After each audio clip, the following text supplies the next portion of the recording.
19, 21세기 영국의 침례교. 예. 페이지 162네요. 예.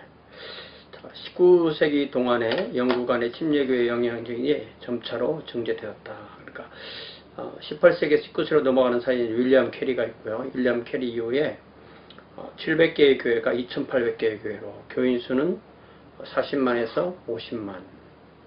1830년대에 이르러서는 참정권, 공무단임권. 그러니까 이 비국교도들은 참정권도 없었고 공무원도 될 수가 없었던 거죠. 또 1860년대부터는 이제 유수의 대학도 갈 수 있었다. 그죠? 중요한 것은 이 국가교회를 위한 세금 납부의 의무에서 면제되었다. 이게 참 기가 막힌 거죠. 이 국가교회가 이게 망할 수밖에 없는 것이, 이게 국가에서 세금을 걷어서 사례금을 주면 목회자들이 열심히 안 하죠. 심각한 문제가 되는 겁니다. 또 침례교들은 노예제도 폐지, 국교 반대 등 사회적인 문제에 대해서 큰 영향을 끼쳤다. 아직도 영국은 그 성공회가 공식 국가 종교로 되어 있지만 큰 완전히 전 국민이 또 믿는 그런 것은 아니죠. 예, 실제로는 영국 전체 활동적인 그리스도인들은 극소수 한 5% 미만이란 말을 들은 적이 있습니다. 자, 침례교는 이 1800년대 말, 19세기 말에 영국 침례교 연맹으로 재탄생됩니다. Baptist Union of Great Britain, British Baptist Union 이렇게 말하는데요. 먼저 침례교 이교도 전파협회가 그 윌리엄 앤드류 플러와 윌리엄 캐리 등의 그 노력으로 만들어지죠. Baptist Society for Propagation the Gospel Among the Heathen 이라는 것이 돼서 나중에 이제 베프티스트 미셔너리 소사이어티로 이제 이름이 바뀌지만 지방의 차원을 넘은 단체가 만들어진 것이었고, 이것은 그 특수 침례 교회들의 조직이었다. 또 1813년에는 베프티스트 유니온이라는 것이 조직되어서 이것도 역시 특수 침례 교회의 것이었고, 1833년에 재조직돼서 일반 침례 교인들도 들어올 수 있었다. 일반 침례 교회도. 또 그 사이에 이제 또 스코틀랜드 침례교 연맹이 다시 생기죠. 1865년에. 그랬다가 1891년에 영국 침례교 연맹 베프티스트 유니온 오브 그레이트 브리튼으로 최종 결합되어서 특수 침례교회와 뉴 컨네슨 일반 침례교회가 공식으로 하나가 됩니다. 그래서 잉글랜드와 웨일즈의 침례교회들이 일단 하나가 되고요. 그리고 1908년에는 침례교 역사협회가 설립되고, 그 다음에 이제 영국 침례교 연맹에는 침례교 연총회, 그리고 침례교 연맹위원회 등의 기관이 있고, 산하의 13개의 지방에 6개의 침례교 대학, 또 이 기관에서 대표로 파송한 대표들이 침례교 연맹위원회를 구성한다. 이 교단에는 현재 2150여 교회와 14만여의 성도가 있다. 총회는 옥스퍼드주의 디코트에 위치해 있다. 이것이 제가 자료를 인용한 것이 몇 년 전이면 각주 247번에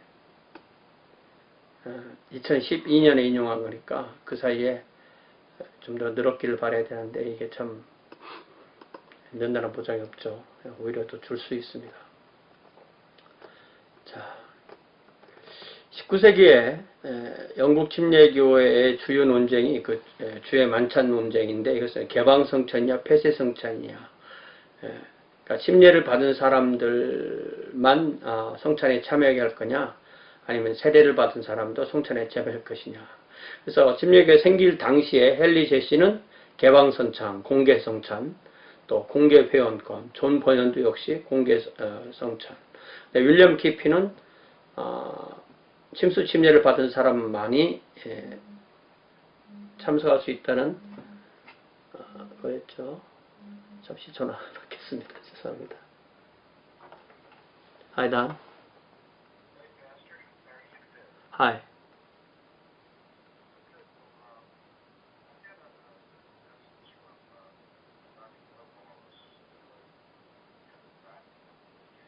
Mm-hmm.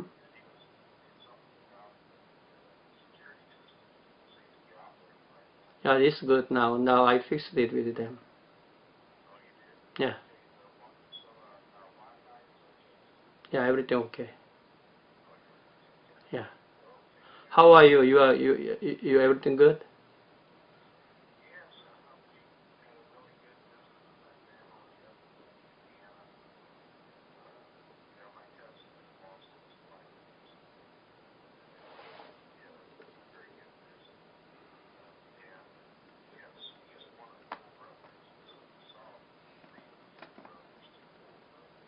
Okay. Okay. Thank you. Thank you.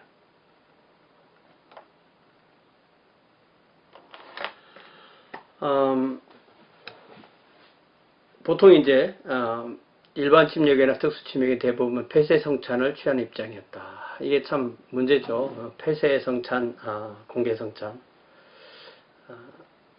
침례교회의 그 침례 문제 때문에 같은 그리스도의 한 몸인 것을 서로 나눌 수 없느냐. 참 심각한 거죠. 예. 만약 침례교인들을 다른 사람들이 성찬에 안 받아주면 어떡하겠어요. 이건 좀 저는 개방성찬으로 예수님을 믿지 않는 사람이 성찬에 참여하는 건 문제가 되지만 침례를 받지 않았다고 해서 성찬에 참여시키지 않는 것은 문제가 있는 것 같아요. 자, 또 이제 19세기에 들어서 이 성찬 논쟁을 일으킨 사람이 바로 로버트 홀 주니어인데요. 이분은 로버트 홀 목사의 그 아들이었습니다. 브리스톨 대학과 에버딘 대학을 졸업한 후에 종교만도 설교자가 되었는데 1815년부터 개방성찬을 주장하기 시작합니다. 이에 반대해서 노리치 소재 성메리 침례교회 목사인 조셉 킹원은 폐쇄성찬을 주장했다. 점차 이제 개방성찬 쪽으로 가게 되었다. 근데 이제 조지 구드라는 사람이 킹원의 후임자인 조지 구드는 개방성찬주의라서 두 종류의 만찬을 시행하는데 개방성찬도 하고 폐쇄성찬도 했다. 그러다가 이제 1857년에 이르러서 모든 예배에서 개방성찬을 시행했다. 그러자 소수파가 이탈하여서 교회 재산을 얻고 소송을 일으켰고 구두는 역사적 자료를 제시해서 침례교는 이 문제에 대해서 일치된 견해가 없었고 따라서 개방성찬을 취해도 문제가 없다고 주장함으로써 소송에서 이겼습니다. 그 이후에 특수침례교, 일반침례교 모두 개방성찬이 일반화되었다. 유명한 스펄전 목사님, 또 알렉산더 맥크라렌 목사님도 개방성찬을 시행하였다. 폐쇄성찬을 고집하는 일부 완고한 특수침례교들도 잔존하였다. 참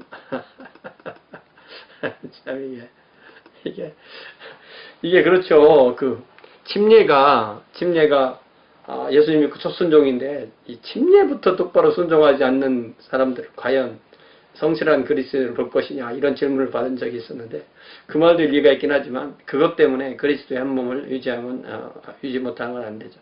자, 우리 19세기 영국 침례교에 대해서 할 말이 많지만 스펄전이라는 분에 대해서 우리가 좀 더 자세하게 보는 것으로 이 강의 노트를 대신하고 나머지 중요한 것들은 우리 김영국 교수님의 그 교과서에서 배우도록 그렇게 하겠습니다. 자, 찰스 헤던 스펄전은 19세기의 말까지 좀 짧게 사셨어요. 건강이 안 좋아서 3492 1834년에 태어나서 92년 들어가셨습니다. 자, 34년 6월 19일 영국 에섹스군의 켈브돈, 영국 남부입니다. 켈브돈에서 회중교회 목사인 존 스펄전의 아들로 태어났다. 미국 그 뉴잉글랜드에서는 그 회중교회가 국교였지만 영국에서는 오히려 회중교회는 비국교도에 속했죠. 회중교회 목사인 잔 스펄전의 아들로 태어났고 그의 조부는 제임스 스펄전인데 그저 혹시 회중교회 목사였다. 스펄전은 유아 세례를 받았고 그 조부가 운영하는 스탠본에서 조부가 목회하던 도시인 그 스탠본이라는 곳에서 5년 동안 양육되었다. 찰스는 아주 어린 시절부터 조부의 서가에 있는 책들을 읽기를 좋아했고 청명했던 그는 청교도 관련 저서를 많이 읽었다. 이 스펄전은요, 사실은 그 침례교보다는 이 청교도로 더 유명한 그런 분입니다. 그렇지만 이 침례교에서는 니들이 그렇게 좋아하는 스펄전이 사실은 침례교 목사란다. 이렇게 또 자랑하는 그런 목사님 거죠. 청교도 관련 저서를 많이 읽었고 특히 존 버년의 철로역정. 이 철로역정의 이 제목을 잘 보면요, 우리가 필그림스 프로그레스 요까지만은 번역한 건데요. 그 뒤부터 보면 From this world, 이 세상으로부터 To that which is to come, 오는 세상으로의 순례자의 여정, 순례자의 여정 이런 건데 이제 한자 사자성어를 좋아하는 이런 동양 문화권, 특별히 중국 문화권에 의해서 철로 역정 이렇게 번역이 됐죠. 철로 역정의 매료에 대해서 100번 이상 읽었다. 또 잔 폭스의 순교자의 책도 열심히 읽었다.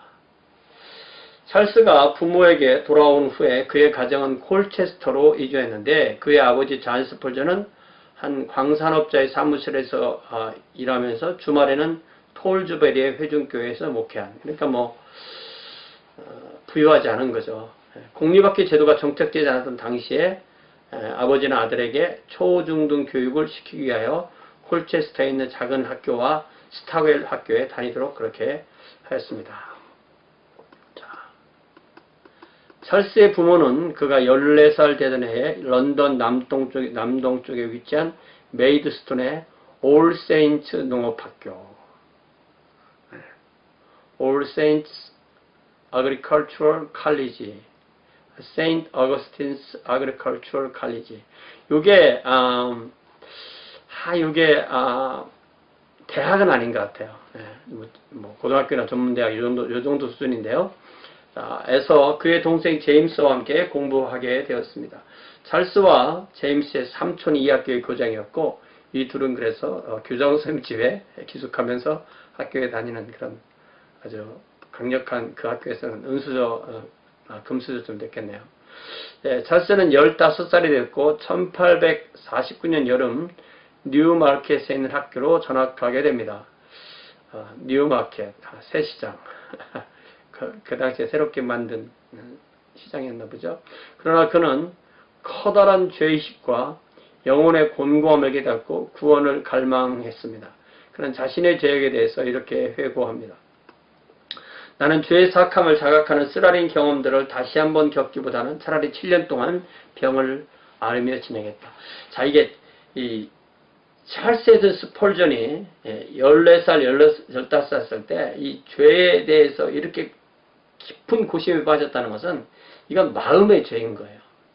루터도 마찬가지죠. 루터는 대학 졸업하고 이제 수도원에 들어간 다음에 그 죄 때문에 그렇게 죄를 쫓으려고 죽을 고생을 하면서 고행을 했는데 그 죄라는 것이 무슨 살인, 도둑질, 간음 그런 게 아니었거든요. 그런데 그 모든 것이 마음에 일어났다는 거죠. 찰스는 유년기의 몇 년을 통해서 하나님의 율법의 요구를 끊임없이 인식해왔다. 그에게 율법은 영적인 것이었고 즉 그는 육체적으로 죄를 짓지 않았지만 영적으로 죄의식을 느꼈던 것이었다. 그래서 그는 이렇게 부르짖습니다. 이 율법을 내게서 떠나게 할 희망은 무엇인가? 그것은 모든 곳에서 나를 짓누리니 나는 빠져나올 수가 없도다. 영국의 그 남부에서 이 런던과 얼마나 가까운가라는 것을 지도를 통해서 볼 수가 있죠. 에섹스군이 어디고, 켈브든이 어디고, 콜체스터가 어디고. 영국을 가보면 여기를 방문해 볼 수 있겠죠. 자, 찰스는 제가 이제 이 자료를 이안 모레이의 The Early Years, 특별히 아놀드 델리모의 스펄전이라는 책, 영혼을 뜨겁게 사랑한 불멸의 설교자 찰스 스펄전. 이것이 1993년도에 나온 책인데, 를 많이 보았습니다. 자, 위에 켈브던은 빨간색 점으로 표시된 것이 켈브던이다.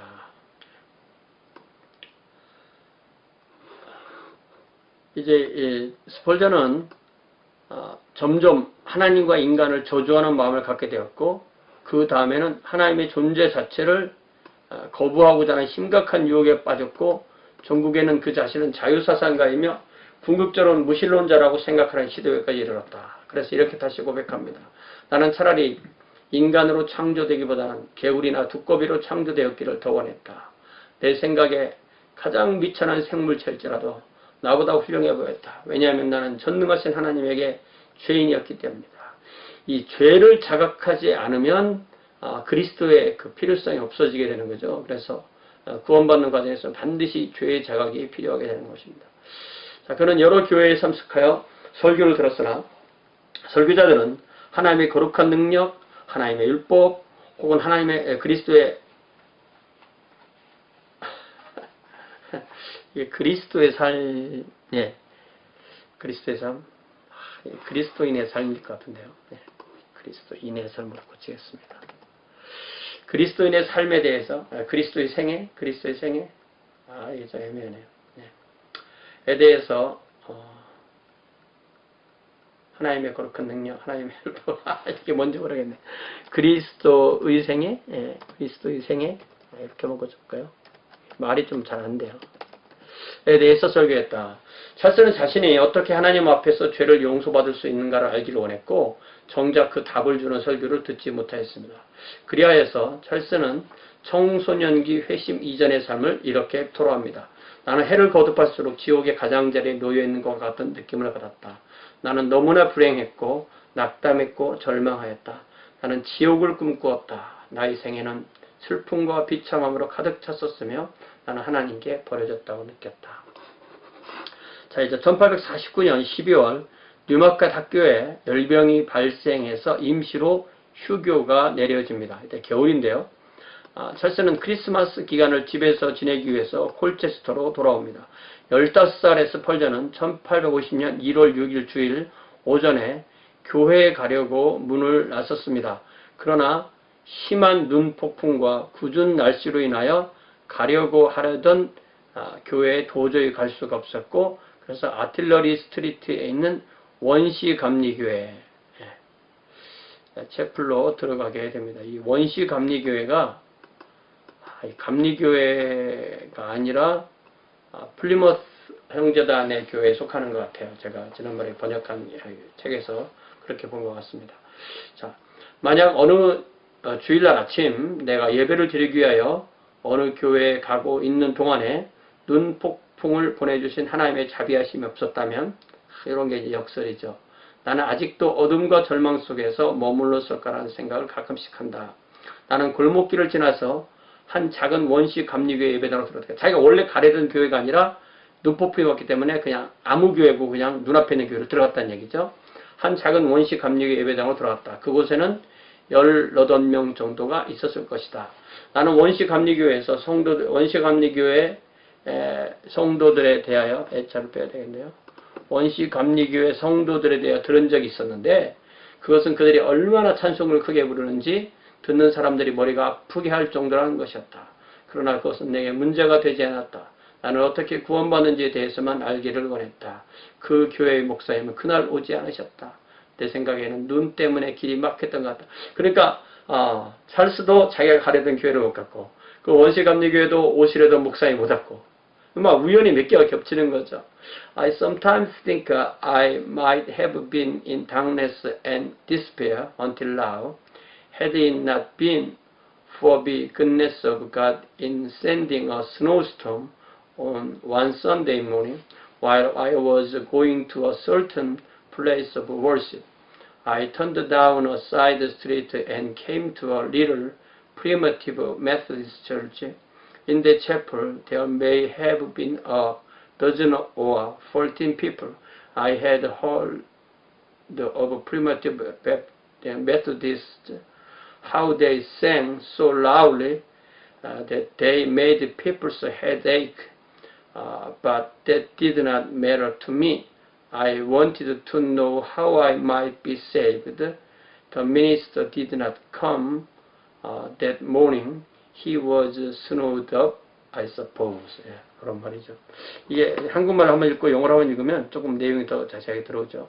그날 아침 이름이 알려지지 않은 임시 평신도 설교자가 이사야 45장 22절 땅끝의 모든 백성아 나를 앙망하라. 그리하면 구원을 얻으리라. 나는 하나님이라 다른 이가 없음이니라. Look unto me and be ye saved, all the ends of the earth, for I am God, and there is none else. 라는 말씀을 읽고 설교하기를 시작했다는 것입니다. 결국에는 매우 말라 보이는 한 남자, 구두장이거나 재단사거나 또는 그런 종류의 직업을 가진 이로 보이는 이가 설교를 하려고 단 위에 섰다. 설교자들은 당연히 교육을 잘 받은 사람이지만 이 사람은 정말로 어리숙하여 보였다. 그는 자신이 정한 구절에만 집착할 수밖에 없었는데 단지 그밖에는 할 말이 없었기 때문이었다. 그 본문은 나를 보라보라. 그리하면 너희가 구원을 얻으리라. 모든 땅 끝에서 이었다. At last, a very thin-looking man, a shoemaker or a tailor or something of that sort, went up into the pulpit to preach. Now it is well that preachers be instructed, but this man was really stupid. He was obliged to stick to his text for the simple reason that he had little else to say. The text was, look unto me and be ye saved, all the ends of the earth. 그런 단어들의 발음조차 정확하게 하지 못했다. 그러나 그것은 문제가 되지 않았다. 그 구절 속에 나를 위한 한 줄기 희망이 있으리라고 생각했기 때문이다. He did not even pronounce the words rightly, but that did not matter. There was, I thought, a glimmer of hope for me in that text. 설교자는 이렇게 시작했다. 이것은 사실 매우 간단한 귀절입니다. 성경은 바라보라고 말씀하고 계십니다. 보는 것은 많은 고통이 따르지 않습니다. 그것은 여러분의 발이나 손을 움직이게 하지 않습니다. 단지 바라보는 것뿐입니다. 사람은 바라보는 것을 배우기 위해 대학까지 갈 필요가 없습니다. 당신은 바보 중에 바보일 수 있습니다. 그러나 바라볼 수는 있습니다. 바라보기 위하여 1001년이나 걸릴 필요는 없습니다. 누구나 바라볼 수 있습니다. 심지어 어린아이조차도 바라볼 수 있습니다. The preacher began thus. This is a very simple text indeed. It says, look, now looking, don't take a deal of pain. It ain't lifting your foot or your finger. It is just a look. Where a man needn't go to college to learn to look. You may be the biggest fool, and yet you can look. A man needn't be worth 1,000 a year to look. Anyone can look, even a child can look. 그러나 오늘의 구절은 말합니다. 나를 바라보라. 그런 에섹스 액센트로 말했다. 많은 사람들은 자기 자신을 바라보고 있습니다. 그러나 그것은 아무 쓸모가 없습니다. 당신들은 자신에게서 아무런 평안함도 찾을 수 없습니다. 어떤 이들은 말하기를 하나님 아버지께 의지하라고 말합니다. 아닙니다. 의지하는 일은 미래의 일입니다. 어떤 이들은 당신에게 우리는 성령이 일하시기를 기다려야만 한다라고 말합니다. 그러나 당장 그것은 아무 상관이 없습니다.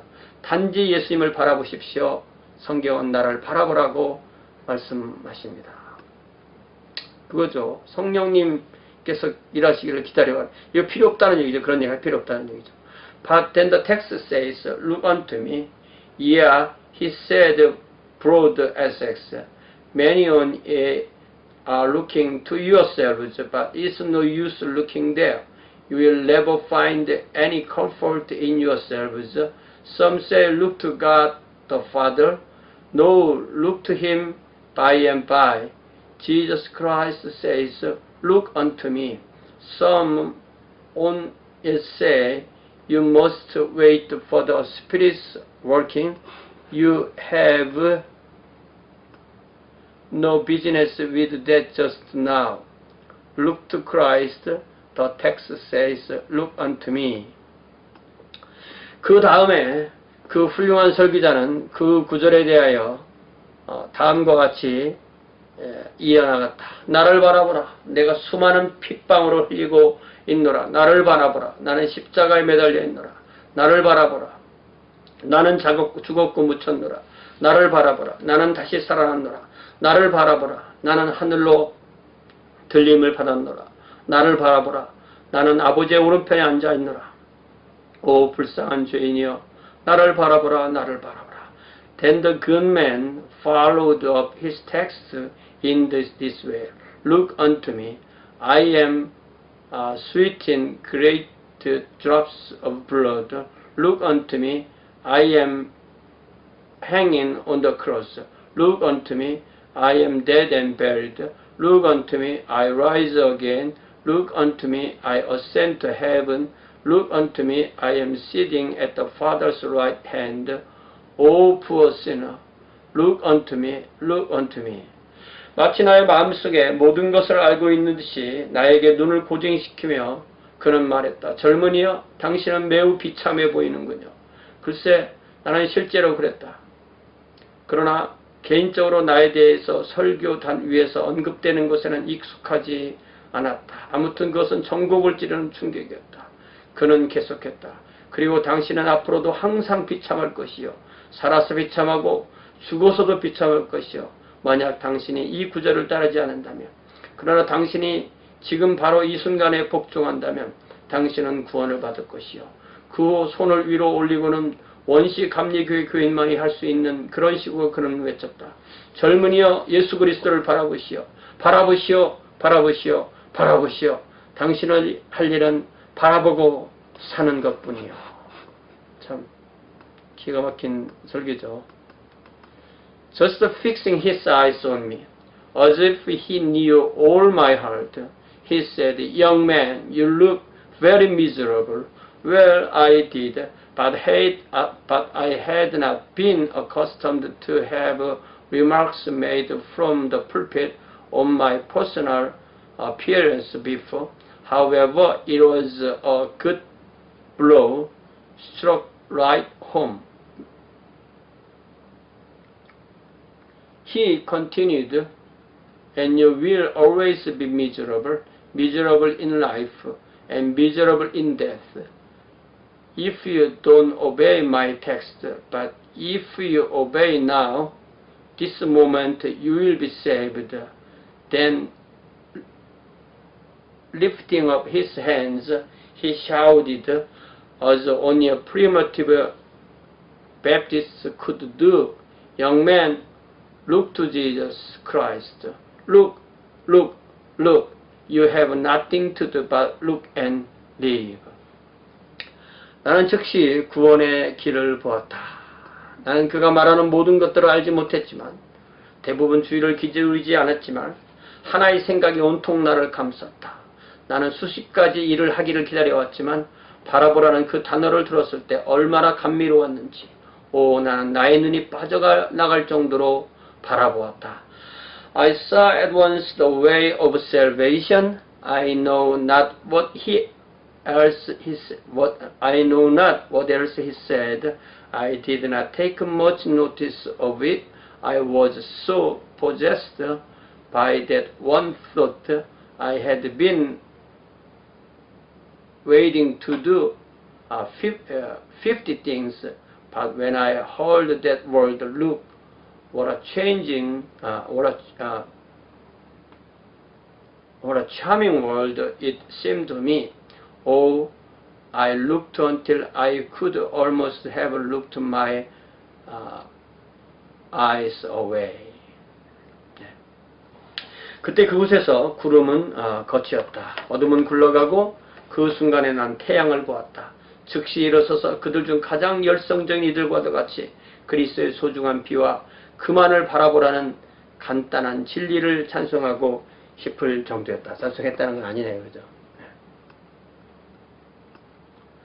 There and then the cloud was gone, the darkness had rolled away, and the moment I saw the sun, and I could have risen that instant and sung with the most enthusiastic of them of the precious blood of Christ and the simple faith which looks alone to Him. 그 행복의 날 내가 구세주를 발견하고 그분의 사랑스러운 발치를 붙드는 법을 알게 되었던 그날을 나는 잊을 수가 없다.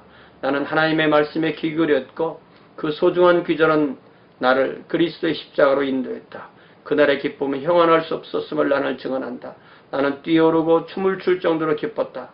아무리 열정적인 표현을 쓰더라도 그 순간의 기쁨에 미치지 못했을 것이다.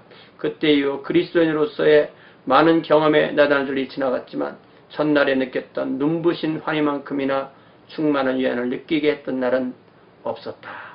자, 여기 이제 예수 믿고 구원의 확신을 받았던 그 느낌을 이렇게 누리는 거죠. 저와 여러분도 바로 이런 순간이 있었죠.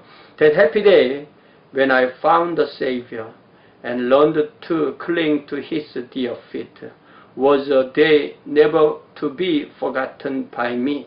I listened to the word of God, and that precious text led me to the cross of Christ.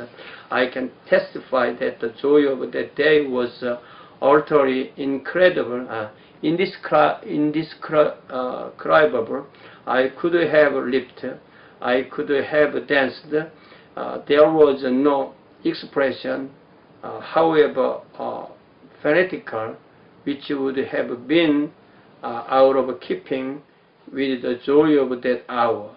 Many days of Christian experience have passed since then, but there had never been one which has had the full exhilaration, the sparkling delight which that first day had. 참 스펄전이 이 대단한 명문장 아닙니까? 자, 내 생각에 나는 나의 자리에서 뛰쳐나가 그 감리교 형제들이 가장 열광적인 이들과 같이 외쳐대고 싶을 정도였다. 나는 용서받았다. 나는 용서받았다. 한량한 음성이여 죄인이 주님의 피로 구원받았다. 나의 영혼은 쇠사슬이 끊겨 조각나는 것을 보았다. 나는 느꼈다. 나는 해방된 영혼이여 천국의 상속자여 용서받은 자여 예수 그리스도에게 받아들여진 자며 더러운 진흙구덩이와 끔찍한 구덩이로부터 건져 올림을 받았고 나의 발은 반석 위에 서 있으며 나의 앞길도 탄탄히 다져졌다는 것을.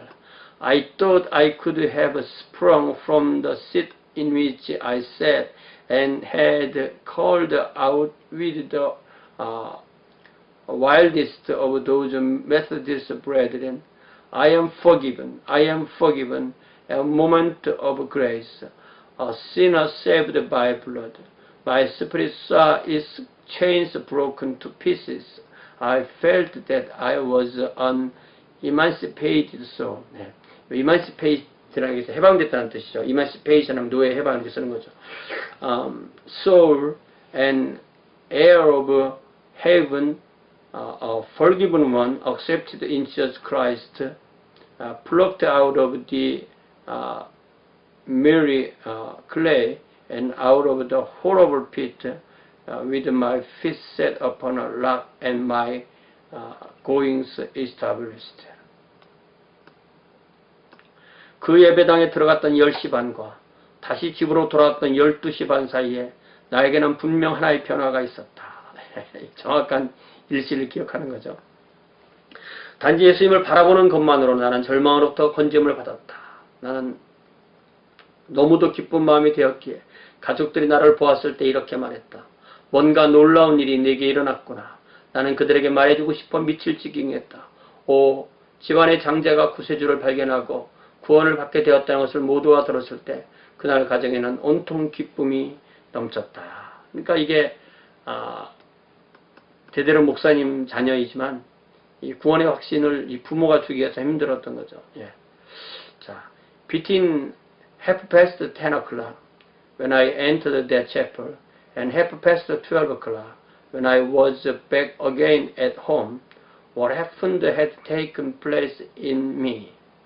Simply by looking to Jesus, I had been delivered from despair, and I was brought into such a joyous state of mind that when they saw me at home, they said to me, "Something wonderful has happened to you," and I was eager to tell them all about it. Oh, there was joy in the household that day when all heard that the eldest son had found the Savior and knew himself to be forgiven. 제가 이 스펄전의 그 간증을 여기다 집어넣은 이유는 이것이 바로 그 침례교의 그 특징을 나타내는 그러한 그 요소가 이 안에 다 들어있기 때문입니다. 사실은 우리가 칼뱅주의냐 아르미니스주의냐 이것이 참 중요하게 느껴지지만 이러한 그 확실한 그 구원에 대한 복음, 또 구원에 대한 이 체험, 또 구원에 대한 간증, 이런 것이 침례교의 아주 기본 성격에 들어가야 된다는 거죠. 스펄전은 설교 시간에 자신의 구원 간증하기를 즐겨했고, 그래서 그의 생애 기간 동안에 그의 설교 안에 그의 구원 간증이 280여 회나 들어갔다라고 알려져 있습니다. 그의 구원 체험은 그의 인생의 커다란 전환점이었고, 그는 정말로 새로운 피조물이 되었습니다. 그가 들었던 많은 설교자들이 그에게 그러한 복음을 전해주거나 보다 쉽고 직접적인 방법으로 전해주는 데 실패했기 때문에 그는 훗날 모든 설교에 있어서 가장 직설적이고 이해하기 쉬운 설명을 통해서 어떻게 구원을 받을 수 있는가를 죄인들에게 깨우쳐줬습니다. 그는 그의 그리스도에 대한 사랑은 너무나 커서 15살의 나이에도 불구하고 주님을 위해서 어떤 일을 맡게 되기를 기다릴 수만 없었고, 그분에게 봉사하는 방법들을 당장 찾아서 나서야 됐습니다. 스펄전은 구원을 받고 나면 마귀가 그를 괴롭힐 수 없다고 믿었는데 사탄의 시험이 시작되었습니다. 구원을 받기 전에 겪어야만 했던 의심들이 그의 마음에 다시 물밀듯이 몰려왔습니다. 그리고 그것 때문에 수많은 옛날의 사악한 생각들과 하나님의 불쌍한 언론들의 유혹이 생겨났습니다. 그는 심각한 공격을 받았고 경악을 금할 수 없었습니다. 하지만 이번의 싸움은 달랐습니다. 그는 그를 이길 수 있게 한 어떤 힘을 체험합니다. 오래지 않아서 의심과 사악한 생각들은 극복되었고 다시 그리스도가 그의 인생을 굳건히 다스리시게 되었습니다. 그 경험은 쓰라린 것이었지만 반면에 크게 도움이 되었습니다. 그것은 그에게 그리스도의 삶이 꽃으로 가득 찬 안식의 침대가 아니라 마치 전쟁터와 같다는 것을 일찍이 깨우쳐 주었기 때문입니다. 그는 유혹과 시험에 관해 생각했고 그것들은 하나님이 사탄의 손으로부터 구하신 이들을 사탄이 시험하기 위해 쓰는 방법들이라고 단언했습니다. 자, 회심을 체험한 스펄전은 성공의 그리움다. 참 재밌죠. 성경에 볼 책이 없으니까 성공의 그리움답집과 성경 공부를 통해서 신자의 침수집입니다. 그러니까 이게 이 성공의 그리움답집이 성경대로 잘 되어 있으면 자연스럽게 신자의 침수침지로 가야 되는 거죠. 그런 자신에게 유아세례를 준 아버지의 마지못한 동의를 얻었습니다. 그의 어머니는 이렇게 말했습니다. 찰스야, 나는 가끔씩 네가 그리스도인이 되기를 하나님께 기도했지만 침례교도가 되게 해달라는 건 아니었단다. 이에 찰스는 어머니, 하나님은 변함없는 은혜로 어머니의 기도에 응답하셨습니다. 그리고 어머니가 생각하고 간구했던 것 이상으로 충족하게 채워주셨습니다. 참 이게 부모의 바라는 기도가 하나님이 원하시는 것하고 이렇게 안 맞을 수가 있다는 거죠. 부모는 조금을 원하는데 하나님은 많은 것을 채워주시는, 우리가 간구하고 구하는 것에 언제든지 능하게 채워주시는 하나님의 신하는 말씀이 에베소서 3장에 사도 바울의 기도에 나오죠. 자, 그 후 찰스 스펀저는 1850년 5월 3일 켄틀로 목사에게 편지를 써서 자신의 신앙 간증을 고백하고 그 목사님으로부터 아이얼햄의 라크강에서 침례를 받습니다. 그는 베프티즘과 침수 침례에 관한 그의 확신을 이렇게 고백합니다. 나는 유아들이 베프티즘을 받았다는 기사를 성경에서 본 적이 없다. 나는 의식 없는 어린아이에게 베프티즘을 베푸는 것은 마치 선박이나 벨이죠. 종에게 베프티즘을 베푸는 것처럼 어리석은 짓이라고 생각한다. 이 비유가 뭔지 정확하게 모르겠어요. 침례교들이 고수하는 독특한 교리는 그들은 하나님의 말씀으로부터 나오지 않은 어떠한 권위도 인정하지 않는다는 것이다. 그런 쪽인 거죠. 침례를 받은 후 스펄전은 캠브리지주의 캠브리지에 위치한 성 앤드류 스트리트 침례교회에 출석합니다. 이때 그는 주일학교 교사와 평신도 설교자로 활약합니다. 이게 바로 17세가 되던 해 1851년 케임브리지주의 작은 마을인 워러비치 침례교회 담임 목사로 청빙합니다. 야, 이게 뭡니까? 이게 인정받았다는 얘기죠, 이미. 그래서 10월 12일에 첫 설교를 하고 향후 2년간 이 교회에서 목회하였고 이때 40여 명의 교인이 400명으로. 뭔 얘기예요? 모든 교인이 다 그냥 모든 마을 주민이 다 온 거죠. 마을에 술집이 운영이 안 됐다고 할 정도로.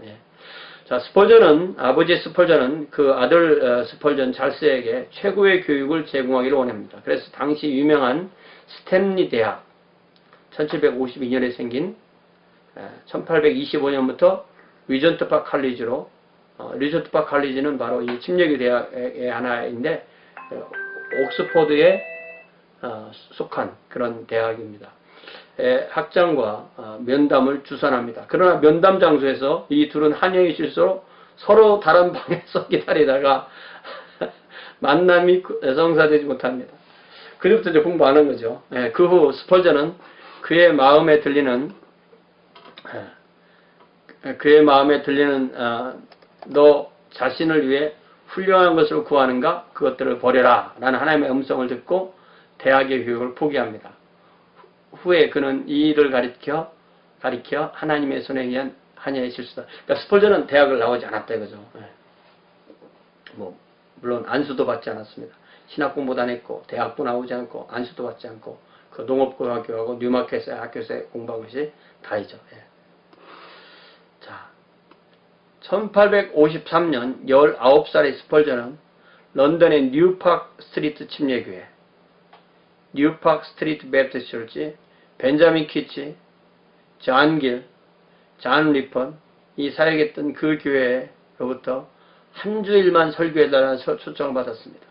스펄전은 1853년 12월 18일 1200명의 좌석에 있는 그 교회에서 80여 명의 성도가 앉아있는 그 교회에서 첫 설교를 합니다. 여러분, 한 200명이 있는 우리 교회처럼 200명이 앉을 수 있는 곳에 한 60, 70명 앉아있으면 얼마나 썰렁한데 1200명 좌석에 80명이 앉아있으면 얼마나 더 썰렁하겠어요. 그 교회에서 첫 설교를 합니다. 담임 목사가 없던 동안 그 교회에는 당시 유명한 목사들과 설교를 하였고 그들 중 어느 한 명도 두 번 다시 초청을 받지 못하였다고 합니다. 교회 쪽에서는 그들 중 어느 누구에도 두 번 이상 부탁한 적이 없었는데 그것은 그들의 설교가 너무나 철학적이거나 따분하거나 학문적이기 때문이었다. 그런 설교는 한 번이면 좋겠다. 그러니까 제 설교도 너무 철학적이거나 너무 따분하거나 너무 따분하다는 얘기는 뭐냐면 너무 뻔하다는 거예요. 다 알고 있는 얘기를 설교에 할 필요가 없다는 얘기죠. 너무 따분하거나 너무 철학적인 뭐 지식 자랑하는 거죠. 학문적인 것도 마찬가지. 그러니까 이게 제 설교가 그렇게 되지 않도록 기도 많이 해야 되는 거죠. 참 이거 참 심각한 문제입니다. 그러나 스펄전은 달랐습니다. 복음에 굶주렸던 성도들은 그에게 다시 기회를 내어서 세 주일을 더 와달라고 부탁합니다. 그래서 1853년 1월 세 주일에 걸쳐 스펄전은 이 교회에서 다시 설교합니다. 그 교회는 그를 정식 목회자로 초빙했으나 스펄전은 자신이 대학에서 교육을 받지 못했음을 분명히 밝히고 3개월간 임시 설교자로 있기를 원합니다. 수정 제안이죠. 그래서 1854년 4월 28일 찰스 스펄전은 뉴파크 스트리트 침례교회의 담임 목사로 공식적으로 취임합니다. 스펄전은 향후 37년 동안 이 교회에서 목회합니다. 초빙 당시 약 80여 명이었던 회중이 1개월 만에 1200명 꽉 찼고 6개월 만에 2000명, 나중에는 10,000명의 회중으로 부흥하게 됩니다. 참 난 사람이죠.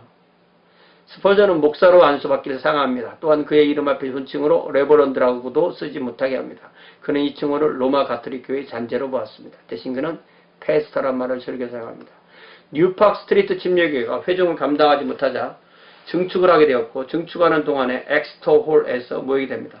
런던 중심부에 있던 이곳은 4,000여 좌석과 1,000여 입석이 있었는데 교회 증축에 대해서 본 교회로 돌아갔지만 교회 좌석이 2000여 석이었기 때문에 문제는 오히려 더 커졌습니다. 그래서 오전에는 본교회에서 저녁에는 엑스톨에서 계속 예배를 드렸습니다. 스펄전은 1850여 년 1월 10일 처음으로 그의 설교집 뉴팍 스트리트 설교를 출판합니다. 스펄전은 유명한 것이 설교 노트, 설교 원고를 안 씁니다. 설교를 안 쓰고 성경을 가지고 묵상하고 설교를 쭉 생각하고 손에는 간단한 메모만 가지고 올라와서 설교를 하고 저녁 때 주일 오후에 나 밤에 그것을 원고를 씁니다. 그러면 인쇄업작으로 받아다가 밤새 인쇄해서 월요일날 모든 영어권 세상에 퍼뜨리는 거죠. 그러한 설교의 이제 첫 번째 설교집이 뉴팍 스트리트 설교라고 나왔다는 거죠. 스펄전은 1856년 1월 8일에 2살 연상인 수잔나 탐슨 양과 결혼합니다. 그리고 그해 봄에 프랑스 파리로 신혼여행을 다녀옵니다. 그 부부는 1856년 9월 20일에 쌍둥이 아들 토머스와 찰스라는 이름은 또 좋네요. 그죠? 아들을 얻었다. 스펄전은 1850년 22살 되던 해 10월 19일에 만여 명을 수용할 수 있는 서레이 뮤지컬을 임대해서 주일 예배를 드리게 되었습니다. 그러나 스펄전이 설교를 하기 위해서 기도를 시작하려고 할 때 한 사람이 불이야! 라고 소리를 질렀어요. 요 첫사람, 요 사람은 좀 문제가 있는 사람이에요. 요 사람이 일부러 이걸 계획한 것 같아요. 그러자 또 한 사람이 건물 전체가 무너진다. 짜고 그런 거죠. 이게 이상한 사람들이 들어온 겁니다. 자, 모든 사람이 동시에 출구로 몰리는 바람에 혼란이 일어나서 7명이 깔려 죽고 28명이 중태로 병원에 실려가는 참사가 발생합니다. 사고 후 매정한 비난자들은 스펄전에게 악의에 가득 찬 비난을 퍼붓습니다.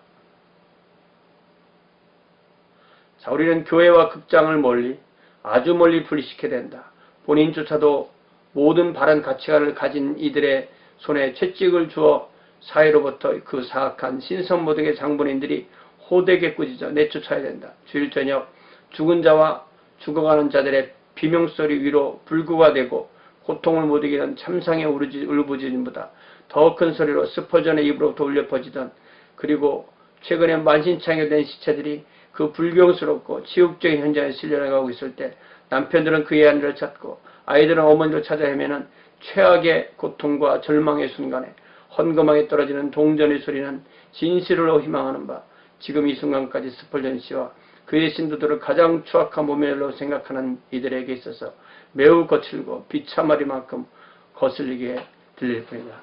항상 이렇게 참 나쁜 말하는 사람들이 있는 거죠.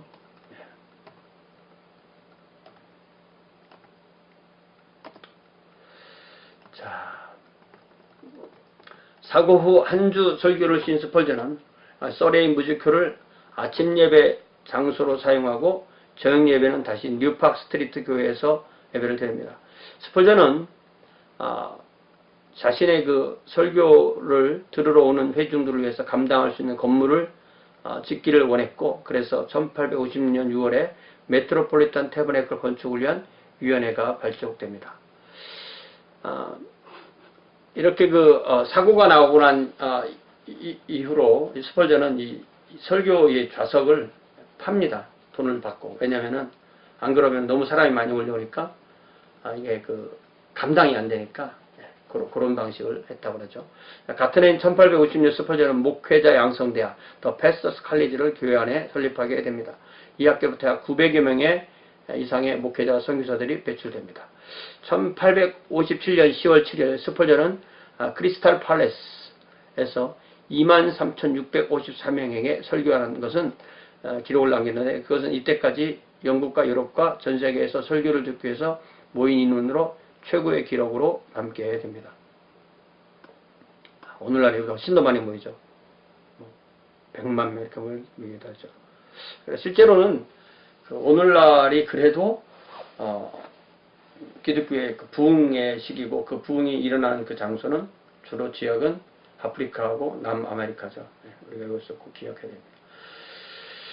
자, 스펄전은 강력한 칼뱅주의 신학, The Doctrine of the Grace와 청교도의 전통을 잇는, 청교도도 역시 칼뱅주의니까 정교대 전통을 잇는 윤리를 바탕으로 설교를 합니다. 그가 생각하는 바 인간의 마음은 하나님을 등지고 있으며 죄의 속성이 너무 강해서 새 생명을 얻지 못하는 사람은 스스로 힘으로 하나님 앞에 오려고도 할 수 없고 올 수도 없다는 것이었다. 인간은 죄에 빠져 있고 그러한 상태로 인해서 결코 스스로를 도울 수는 없다. 그러나 스펄전이 확신하는 것은 하나님의 부르심을 받은 모든 이들을 위해 그리스도가 십자가 위에서 완전한 구원을 이루셨으며 하나님이 그의 권능의 날에 인간의 마음에 의지를 심어준다는 사실이다. 그는 자신의 책임은 모든 이들, 모든 피조물에게 복음을 전파하는 것이며 그 일은 마치 그 결과가 전적으로 자신에게 달려있는 것처럼 열정적으로 수행되어야 된다.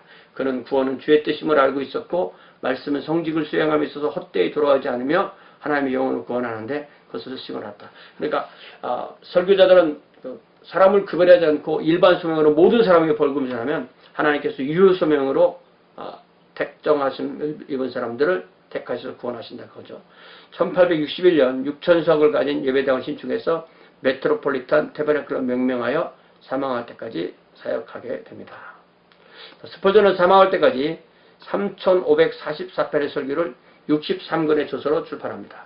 그는 검과 흑손이라는 잡지를 배출합니다. 이 잡지의 일차적인 목적은 스펄전의 설교를 모든 영어권 독자에게 배포하는 겁니다.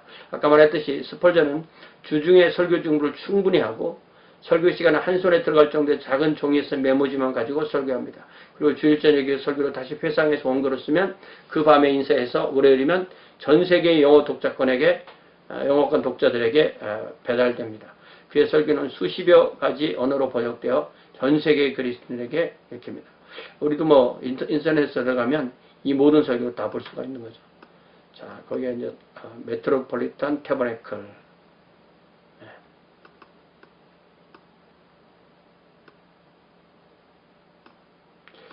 자, 그런 1867년에는 소년들을 위한 고아원이 스타월 고아원 설립했고 또 소녀들도 수용하는 고아원으로 확장합니다. 스펄전이 참여한 신학 논쟁은 침례 중생설을 반박해서 신자의 침례를 주장하는 설교를 하였다. 1887년에는 스펄전의 제자인 로버트 신들러가 검과 흑손주의 세 편의 논문을 게재했는데 그는 고등비평과 진화론과 합리주의로 인해서 비국교도들이 수적으로 또 영적으로 하강하였다고 지적합니다. 이에 스펄전 본인도 직접 4개의 소논문을 게재하므로 이 다운그레이드 컨트로버시에 직접 참여합니다. 스펄전은 침례교 연망 안에도 성서무호, 예수 그리스도의 대속적 속죄, 불신자의 영원의 형벌 등을 부인하는 사람들이 증가하고 있음을 지적해서 이를 심각하게 다뤄야 된다고 주장합니다. 그러나 침례교 연망은 아무런 조치도 취하지 않았고 결국 스펄전은 1887년 10월에 연맹을 탈퇴합니다. 대단하죠. 그러나 스펄전은 1890년 6월 6일에 서리와 미들 에세스 지방이라는 작은 지방에 동참해서 활동합니다. 지방에는 참석하고 총회는 탈퇴한 거죠. 스펄전의 생애에 우리가 잘 알려진 것 중에 하나 바로 흡연이죠. 그 전에 우리가 우리 교과서에서 봤듯이 앤드류 플러 목사님도 코 담배를 피셨다. 그래서 코 담배값 그런 얘기가 나오잖아요. 그래서 이 스펄전이 언제부터 흡연을 시작했는지 알려지지 않았으나 그의 시대에는 그 습관이 건강에 이롭다고 믿어졌었던 이 아메리카 대륙에서 들어간 것이 이제 완전히 만연됐던 거죠. 그가 10대에 출석하였던 성 앤드류 침례교회의 유명한 설교자였던 로버트 홀은 그의 의사에 의해서 흡연을 하도록 권유를 받았다고 합니다. 흡연을 하는 것은 영국 국교회와 스코틀랜드 국교회 목사들 그리고 프랑스와 네덜란드 목사들에게 아무런 마음의 거리낌이 되지 않았던 것입니다. 그래서 거기 그림에 보니까 스펄전, 아주 연로한 스펄전이 시가를 들고 있는 모습이 나오죠.